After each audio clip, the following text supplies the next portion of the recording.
Este es el mapa de las Islas Malvinas de 1829, confeccionado por el gobernador Luis Barnet. Acá se puede ver que lo que hoy llamamos Darwin se llamaba Rosas. Había otras denominaciones como Dorrego, San Martín, Bolívar, Sucre. ¿Cómo era el pueblo antes de la invasión inglesa? ¿Cómo se vivía en Malvinas? Cuando se habla de Malvinas, se lo relaciona al conflicto de 1982. Pero existe una profunda historia que nos une con las islas, desde el momento de nuestra formación como nación hasta estos tiempos. Mi nombre es Juan Natalicio. Soy investigador del Observatorio Malvinas de la Universidad Nacional de Lanús. Mi desafío es profundizar en los temas menos difundidos de nuestra historia. Esto es Investigación Malvinas.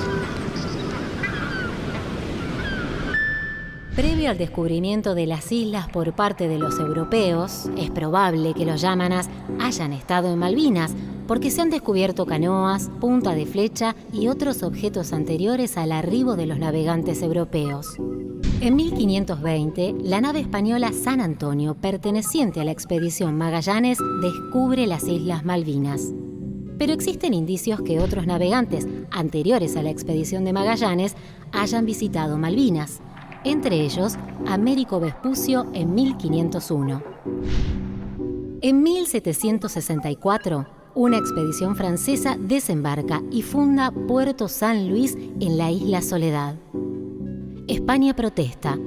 Francia reconoce los derechos españoles y se retira.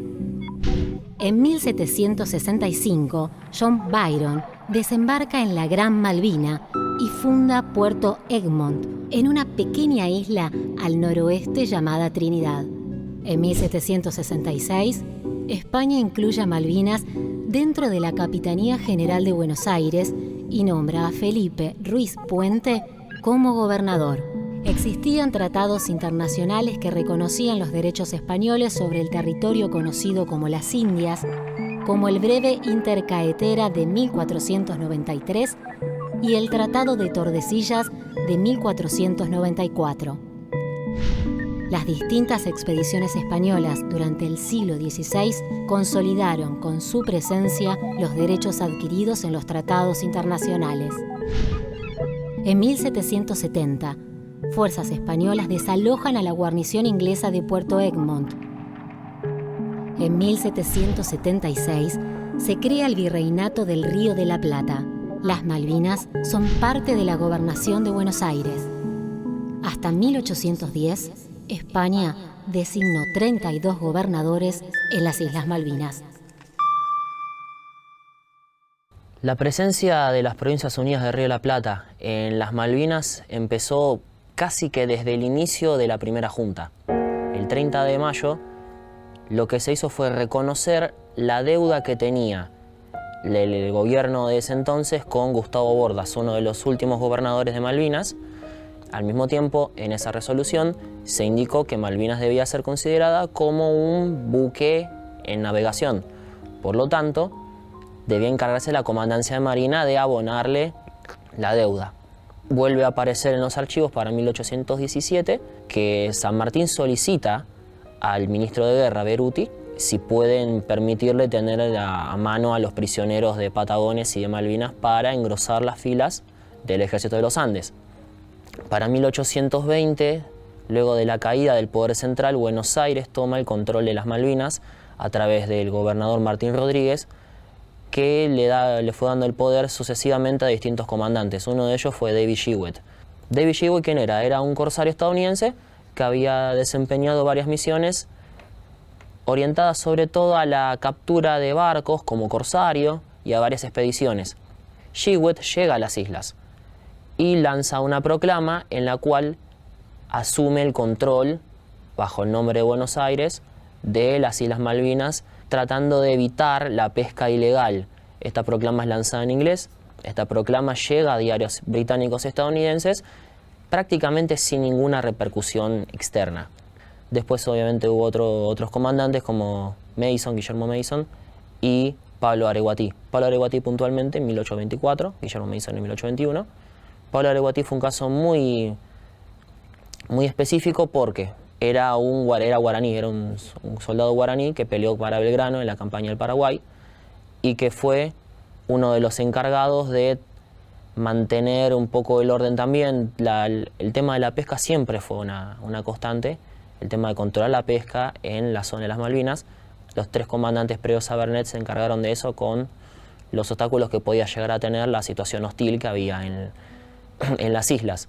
El 10 de junio de 1829, Luis Vernet fue nombrado comandante político-militar de las Islas Malvinas con la misión de establecer esta colonia en Puerto Soledad que se dedicara a la agricultura, a la ganadería y también que pudiera combatir a la caza ilegal de lobos marinos, sobre todo en manos de capitales y flotas estadounidenses y británicas.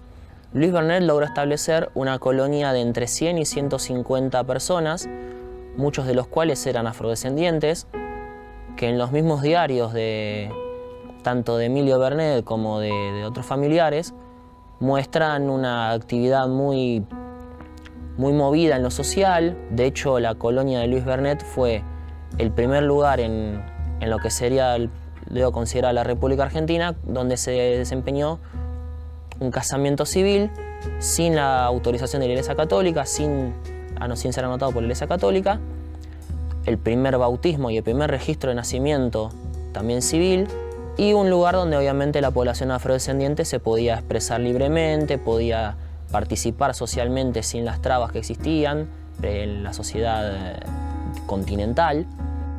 Cuando leemos los diarios de la época, uno de Emilio Vernet, hermano de Luis, y otro de María Sáenz, la esposa de Luis, podemos darnos una idea de cómo era la vida cotidiana en el pueblo. Casamientos, bailes, fiestas populares, todo se describe en estas crónicas. Domingo 25 de octubre. Buen tiempo. A las 11 de la mañana se celebró el casamiento de Antonio y Marta. Se juraron eterna fidelidad ante 4 testigos y de los padrinos, que fueron la ama y uno de los peones. Jueves 9 de julio. Buen tiempo, con hielo y algunos chubasquitos de nieve y viento sudoeste. Hicimos celebrar este día con un baile de los negros hasta medianoche. Helada fuerte a la noche. Domingo 24 de mayo. Jacinto trajo atados de paja de Long Island que Heredia había cortado para bailar al día siguiente, que es el aniversario de la libertad de Buenos Aires. El bueyero Pío Ortiz llegó del sur. Domingo 30 de agosto. Muy buen día de Santa Rosa de Lima, por lo que determinó Vernet tomar hoy posesión de la isla en nombre del gobierno de Buenos Aires. A las 12 se reunieron los habitantes. Se enarboló la bandera nacional, a cuyo tiempo se tiraron 21 cañonazos, repitiéndose sin cesar el ¡Viva la Patria! Mi nombre es Jimena Soledad Vernet, soy chosnonieta del primer gobernador de las Islas Malvinas, comandante político-militar. Luis Vernet y María Sáenz viajaron a las islas con varias familias más. Ellos viajaron con sus hijos. La hija más chica en ese momento del matrimonio dio sus primeros pasos en las islas. María viaja embarazada y da a luz a Matilde, a quien apodaba Malvina, en esas tierras. Realmente considero que el paso de María por las Malvinas es importante, es fundamental. Ella en su diario deja reflejado el día a día desde su visión como ama de casa, su visión desde el hogar, desde la calidez del hogar, como mujer, por supuesto, y tenía constantemente vínculo con los trabajadores. Yo destaco acá el lugar también que Vernet le da a su mujer. En esa época los hombres acostumbraban a viajar solos y dejar a su familia sola en sus hogares. Él viaja con sus hijos, viaja con su mujer y ambos fueron parte del proyecto que llevaron a cabo en Malvinas y sabían perfectamente a dónde estaban yendo y el significado que eso tenía. Por otro lado tenemos el diario de Emilio Vernet, quien cuenta el día a día en las Malvinas, pero como trabajador, él siendo parte de ese equipo de trabajadores. Ellos han dejado reflejado montones de actos soberanos. Y lamentablemente los británicos, por más que digan que han hecho montones de cosas, nunca han logrado superar todo el trabajo realizado antes de que nos usurparan. Al contrario, ellos han sabido desarrollar otras cuestiones. Hoy tenemos la base de la OTAN más grande del hemisferio sur. O sea que han sabido desarrollar lo que han querido. Yo considero que Louis Barnett sabía muy bien, tenía una visión muy clara del lugar que ocupaban la ubicación geopolítica y geoestratégica de las Malvinas, los recursos naturales y lo que eso significaba para el desarrollo de toda la nación. Entonces siempre pienso, si mi familia lo vio, ¿cómo los británicos no iban a vernos? Que son los dueños del mundo y son los dueños de las riquezas de los mares. Era imposible que no nos vieran. Desde el siglo XVIII existía a nivel internacional la práctica de la caza del lobo marino fundamentalmente para las pieles. Después fue seguido por la caza de ballenas y la caza de elefantes marinos para la grasa, que eran matanzas de lobos marinos en los cuales se hacían asentamientos temporales donde se hacían estas matanzas, se procesaba la grasa, se la cocinaba y después se la destinaba a la exportación. Estos asentamientos fueron vistos también por parte de las Provincias Unidas como un peligro, porque al estar fuera del control, lisa y llanamente podían asentarse en cualquier lugar de las islas, en cualquier bahía escondida de las islas para cazar, para explotar la grasa o simplemente para invernar, para pasar el invierno. Y obviamente con la progresiva extinción, porque estamos hablando de matanzas masivas, tanto de lobos marinos como elefantes marinos se iban mudando hacia otras islas, Georgias del Sur, Shetland del Sur, y de hecho esta práctica continuó hasta avanzado el siglo XX. En diciembre de 1831, el buque Lexington atacó al pueblo argentino de Malvinas. En los diarios de la época de 1832 informaron sobre los acontecimientos. El Lucero publicó las declaraciones de quienes habían estado en las islas durante la agresión del buque estadounidense. En estos testimonios se ve la violencia y prepotencia de los agresores. Uno de los que me llamó la atención dijo que el comandante de la Lexington fijó 2 proclamas, una en la habitación del gobernador y otra en la pulpería. Declaraba como piratas a todos los que habían tenido parte en el apresamiento de los buques loberos de Estados Unidos. El comandante de la Lexington decía públicamente que Louis Barnett no volvería a destino.